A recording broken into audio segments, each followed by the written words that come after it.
саламатсыздар ма балалар? Бүгін бәріміз сабаққа дайынбыз ба? Онда дайын болсақ, сабақты бастамас бұрын біз сыныпты 3 топқа бөліп алайық. Ол үшін сіздерге осы мозаика әдісі арқылы сурет қиындыларын беремін. Сол сурет қиындылары бойынша бір бүтін сурет шығарасыңдар. Бұл жерде қандай сурет шықты? Сүт өнімдер, иә? Ал бірінші топтан бастайық. Қандай сурет шықты деп ойлайсың?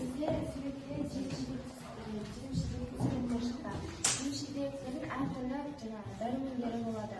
Ол адам ағзасына өте пайдалы. Өте пайдалы, яғни жеміс-жидектер, иә?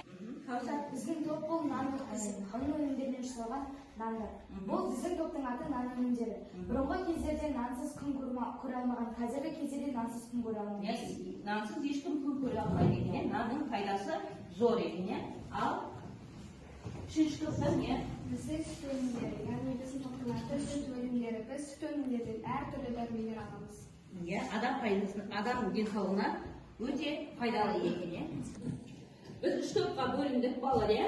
Енді осы үш топ бойынша, мысалы, бірінші топ жеміс-жидектер, екінші топ нан өнімдері, үшінші топ сүт өнімдері, иә? Осы үш топ бойынша сіздерге енді әр жауап бергендеріне қарай дәрумендер таратамын. Мына жердегі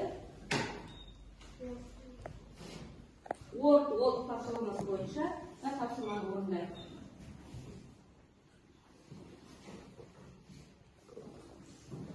Жылдам орындаймыз. Бұл жерге бағдайлы шыға ғой бірінші топтан. Ал балалар сабағымызды бастамас бұрын мына жердегі Word платформасындағы тапсырманы орындайық. Мына жерде жеміс-жидектер тұр және неше түрлі тағамдар тұр, иә? Осы тағамдардың пайдалы және зиянды екенін кәдімгі орнына қойып шығайық. Бағдайлы өтсе қойшы. Бірінші, екінші, үшінші, төрт тағамды орнына орналастыр. Зиянды ма, пайдалы ма? Бұл не? Адам денсаулығына пайдалы. Қасында алып, мен алып. Жоғар жақтан істейік.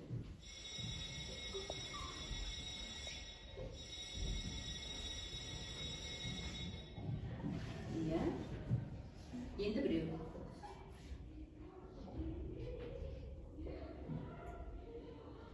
Бұл не қойғаны? Шоколад. Адамның денсаулығына зиян ба, пайдалы ма? Зиян дейді, осы шоколадты көп жеуге, тәттіні көп жеуге болмайды екен. Дұрыс бағдайық отырамын. Келесі. Маяқтан екінші топтан келе ол. Қабағын. Алма бер. Алма. Бұл не? Бұл балмұздақ адам өміріне өте зиян. Денсаулығына зиян дейді. Балмұздақ біз жеп жүрміз ба? Иә. Бұл өзіміздің ағзамызға пайдалы болады. Пайдалы. Суды көп ішуіміз керек екен, иә? Бұл қандай? Бұл газдалған су. Бұны біз ішпеуіміз керек. Ішпеуіміз керек. Өте зиян. Бұл да өте зиян екен. Тағы біреу несі?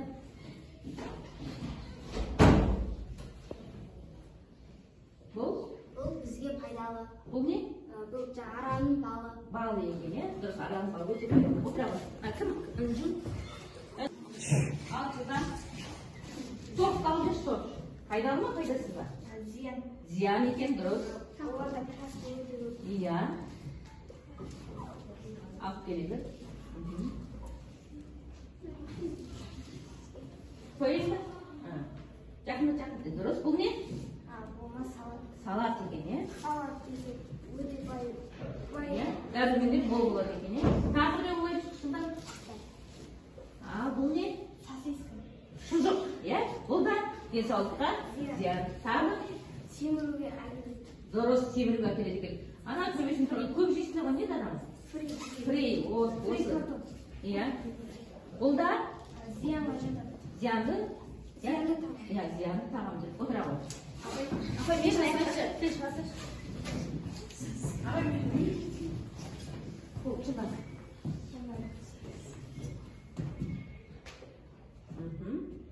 Бұл да зиянды тағам түрі екен. Ал мынау не? Айран? Ағзамызға өте пайдалы. Дұрыс отыра ғой. Яғни біз пайдалы тағамдарды және зиянды тағамдарды ажыратып алдық. Бірақ оның зиян екенін білсек те біз не істеп жүрміз оны? Тұтынып жеп жүрміз, иә? Оны біліп тұрмыз, иә, оның зиянды екенін. Сондықтан жейміз. Сондықтан не істеуіміз керек? Өзіміз денсаулығымыз мықты болу үшін тек қана денсаулыққа пайдалы тағамдарды жеуіміз керек екен. жолдарымыздың бәрі дұрыс па екен? Дұрыс екен. Міне, сабақтың тақырыбы денсаулыққа пайдалы тағамдар. Енді біздің мақсатымыз бүгінгі сабақта эссе құрылым мен даму желісін сақтап, тақырыпқа байланысты берілген мәселенің оңтайлы шешу жолдары немесе себептеріне өз көзқарасын жазу. Сабақтың барысында біз осы алған мәліметтер бойынша эссе жазамыз. Фразеологизм мақал мәтіндердің эмоционалды мәнін, көркемдік ерекшелігін түсініп қолдану. Бұны да осы сабақтың өн бойында орындалады екен. Сабақтың мақсаты тақырыпқа байланысты берілген мәселенің оңтайлы шешу жолдары мен себептеріне эссе құрылымы мен даму желісін сақтай отыра өз көзқарасын жазады және фразеологизм мақал мәтіндердің эмоционалды мәнін, көркемдік ерекшелігін түсініп қолданамыз, осы сабақтың барысында. Балалар, енді сіздерге видеороликті тыңдаңдар. Осы бірақ тыңдаған кезде мәліметтерді қарап өздерін ұмытпайтындай сақтап отырыңдар. Қазір осы мәліметтің бәрі бізге эссе жазуда, басқа тапсырма орындауда керек болады. Көрдік, ал денсаулыққа пайдалы тағамдар. Қандай тағамдар екен?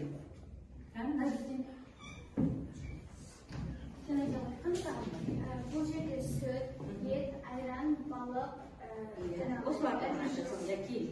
Қандай? Сүтте А витамині бар. А дәрумені көп кездеседі екен, Етте ол пайдалы. Еттің де пайдасы мол екен. Айран ол бізге денсаулығымызға ол да пайдалы. Оның құрамында мырыш бар. Дұрыс. Ал екінші топтан кім жауап береді? Осы көрген видеороликтер бойынша не оқытың бар? Жоқ, думан сен айтшы. Картопты көрдің, сырды көрдің, Мен ол жерде жұмыртқаны, картопты, сүтті, айранды көрдім. Жұмыртқаның ішінде оннан астам витаминдер бар. Дәрумендер бар екен. Дәрумендер бар. Картопта В дәрумені бар, С витамині бар. Тағы да басқа. Сырды да көрген, яғни пайдалы тағамдарды білдік па? Білдік. Ал? Бұл дәрумендердің ішінде картоп және сыр, тағы да басқа көптеген дәрумендерді көрдім. Мысалы, сырда кальций және 12 дәрумендер бар. Ал картопта да мысалы көптеген дәрумендер бар. А және С дәрумендері бар. Дұрыс, яғни пайдалы тағамдарды білдік, бәріміз білдік қой, көмек тиді ғой, Олай болса, келесі тапсырмамызға көшейміз.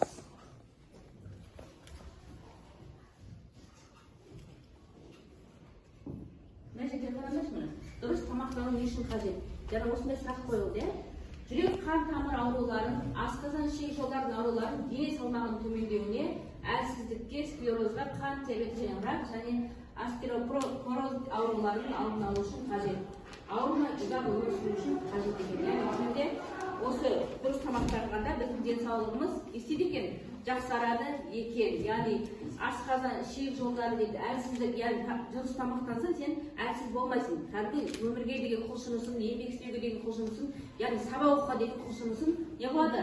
Күшейе түседі, арта түседі екен,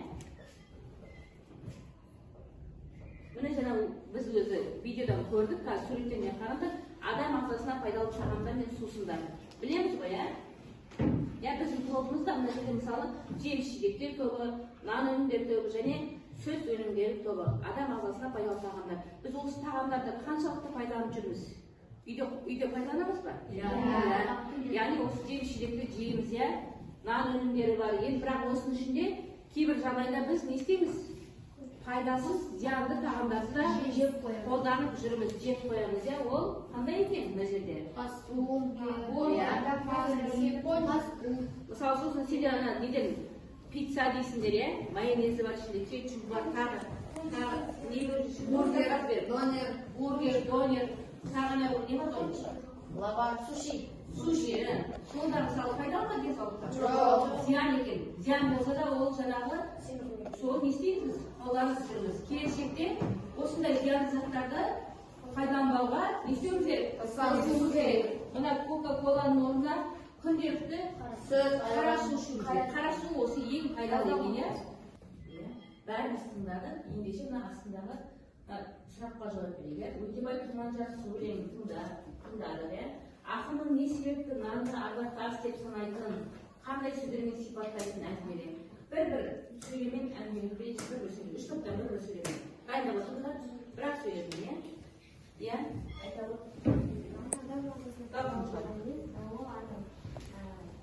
Ас ішкенде кейбір адамдар дастархан басынан болмаса адамға ас батпайды. Егер нан болмаса дастарханның берекесі кетеді. Ең бірінші дастарханда нан тұру керек, иә? Ақынымыз осы нанды құрметтеуді айтып отыр екен. Келесі аяқтан авторынан айта алады. Өтебай Тұрманжан атамыз, яғни ас атасынан деп бекер айтпаған. Асқа ең алдымен қолын жуып отыру қажет екенін түсіндірген. Нанды жерге шашпай, оны теріп алып қастерлеп торғайларға тастау. Яғни жоғары қою керек, иә, немесе жерге тастамау керек, аяқ асты етпеуіміз керек екен, иә? Ал, не айтып айтады? Ал, сен айтып